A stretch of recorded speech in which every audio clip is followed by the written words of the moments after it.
আপনার সমস্যাগুলো একটু বিস্তারিত বলেন, কি ধরনের সমস্যা হচ্ছে? ওই যে বিয়ের জন্য শুধু আসে, পরে পছন্দ হয় কিন্তু পরে হয় না। বিয়ের ঘর আসে, আইসা পছন্দ করে, কিন্তু জি। পরে আর কিছু বলে না। না। কতদিন যাবত হচ্ছে এই সমস্যাটা, বিয়ের সমস্যাটা? দুই 2-3 বছর। 2-3 বছর ধরে এরকম হচ্ছে। জি। কবিরাজ কতজন দেখাইছেন? কবিরাজ দেখাইছেন? দেখাইছি তো, অনেক জায়গায় দেখাইছি, এখানে কয় জায়গায় দেখাইছেন টোটাল? 2-3 জায়গায় হবে। 2-3 জায়গায় কবিরাজ দেখাইছেন। ওরা কি বলছে? বললো তাবিজ করে কেউ করছে, ওটা নষ্ট করছে, এরকম বলছে। তাবিজ করা? জি। কিভাবে চিকিৎসা করছে পরে? ওনারা তো বলছে যে আপনার বিয়েতে সমস্যা করা, তাবিজ করা, তাই না? তো জি। চিকিৎসার পদ্ধতি কিরকম ছিল, কিভাবে ট্রিটমেন্ট করছেন ওরা? দাদা যার ছিল, আরেকজন তাবিজ দিছে। যা আছে আর তাবিজ দিচ্ছে, সবাই কি একই পন্থা অবলম্বন করছে, যা আছে আর তাবিজ দিচ্ছে?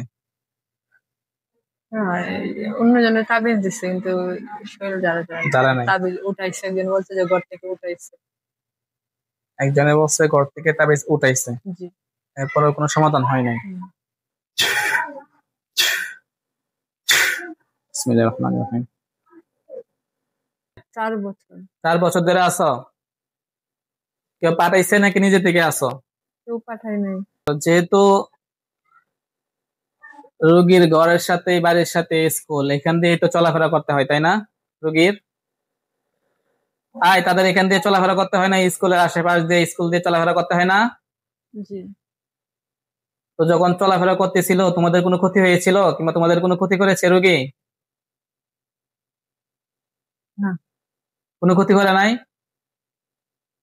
তাহলে রোগীর কেন ক্ষতি করতেছো, বিয়েতে বাধা দিচ্ছ? বিয়ে হয়ে যাবে যাবে তারপরে হচ্ছে না, এই কাজগুলা কি কারণে করতেছো? উদ্দেশ্যটা কি বলো তো? বিয়ে যেন না হয়। এই রোগীর বিয়েতে বাধা কিভাবে দাও তোমরা, সরাসরি নাকি কি কি করে রাখছো বিয়ে বন্ধের জন্য? কবরস্থানে। কবরস্থানে? কি বাসাইছো কবরস্থানে? বিয়ে না হওয়ার জন্য তাবিজ রাখছি।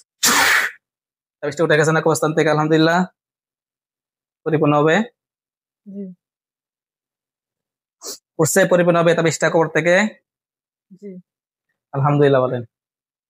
শরীরে কোথায় কোথায় আছে? 2 হাতের কবজিতে, এবং হচ্ছে 2 গাড়ে, তারপরে হচ্ছে বুকে। আরো কোনো জায়গায় কোনো কিছু বাকি আছে নাকি সবকিছু তোলা হয়ে গেছে, ধ্বংস হয়ে গেছে?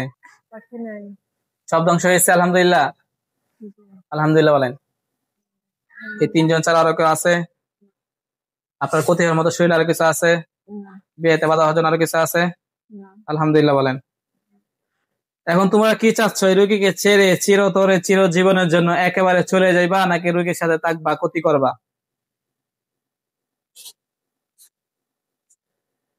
চলে যাবে। চলে যাইবা? হ্যাঁ? জি। আবার আসবা? যদি মন চায় আসার জন্য কি করবা, আসবা? মন চাইলেও আসা যাবে না, কি করা যাবে না? মন চাইলেও আসা যাবে না, ঠিক আছে? মন থেকে বলতেছো, নাকি আমাকে বুঝ দেওয়ার জন্য, ধোঁকা দেওয়ার জন্য বলতেছো? হ্যাঁ, মন থেকে বলতেছো? আচ্ছা, যদি মন থেকে বলে থাকো তাহলে আল্লাহ রব্বুল আলামিন তোমাদেরকে অতি দ্রুত মুক্ত করে দিবেন, আর যদি ধোঁকা দেওয়ার জন্য বলে থাকো তাহলে হায়াত পর্যন্ত এখানেই বন্দী বসে থাকবো ইনশাল্লাহ, ঠিক আছে? বুঝতে পেরেছো? আর কোনো কথা আছে তোমাদের?